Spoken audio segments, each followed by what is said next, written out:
tayo ng puso. Magandang maga po. Gagawa po tayo ng puso dito. Panggulay. Kasi po marami din naman sagingan dito sa kalapit ko. Kaya marami po rin kami puso nakukuha. Kung wala pong puso ang tao dito sa puso, marami pong puso dito. Talagang mapapaibig ka pag kinain mo. Ito po, pakikita ko po yung ating puso na nakuha.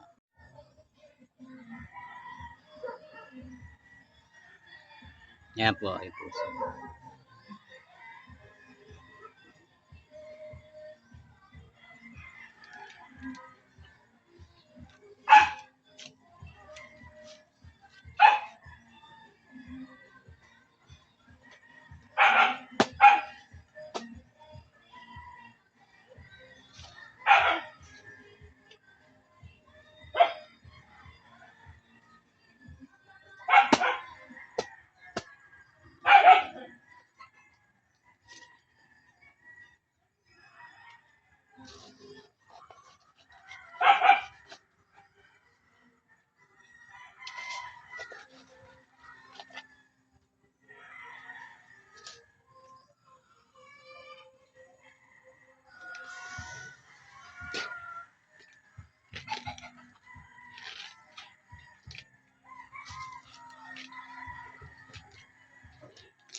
Tatlo. Sila po yung isa nabasag.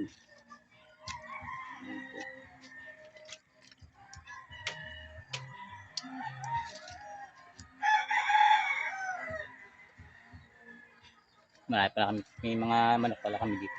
Pakikita ko para ang ganda.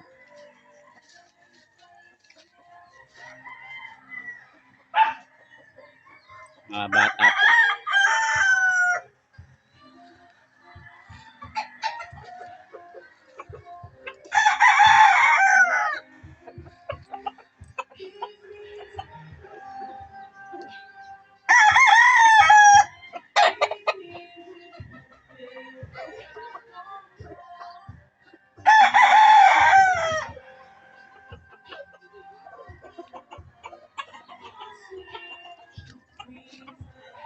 Di ba?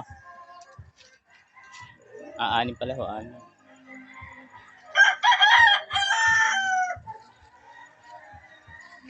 Ayan po. Yung ating puso. Luluto na. Para ho maibigan. Kung malasahan po yung sarap. May magandang tanghali.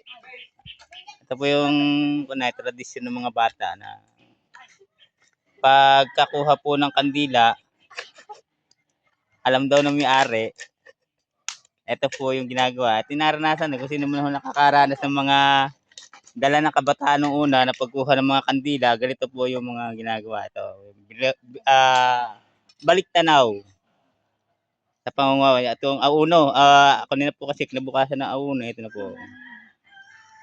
Ayan nyo po yung mga kandila na ginagamit nila. Tingnan nyo po. Ayan. Ayan. Ganito nakalaki. Nadaan ako po dito na nakita ko nagluluto sila. Ito na. Ang kilo daw ho na may kulay, 100. Yung puro puti. Bulok. Bulok ko yan. Ay, magkano nga to? Magkano nga? Ay, din. 20. 20 daw. Ito po. Yata. Kilo. 20. Oh, hindi pa rin kaintindihan. Basta daw ho, ito ay binibili. Pinalalaki nyo lang. Pinalalaki. Pinalalaki daw ho lang. Binubuo ho. Tapos sinisira. Ayun pa tayo. Ayun tayo. Mga diskarte nila.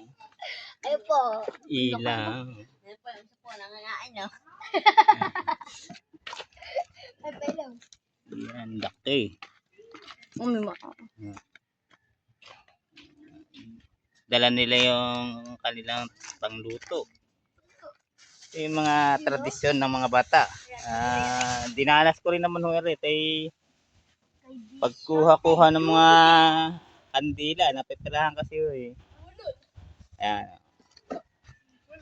Ayan. Nababalik-balikan na pinagdadaan. Hindi pagdadaanan talaga ng mga bata po ito. Kandila. Tinikman nyo na yan. Oo po. Sarap po. Tingnan. Testing. Tinikman mo? Sarap po. Dalam. Alay.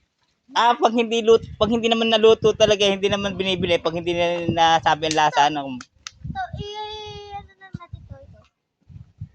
Tatanggalin ko na to sa mga. luto na. Oh, tinata. Baka mainom nyo mamaya.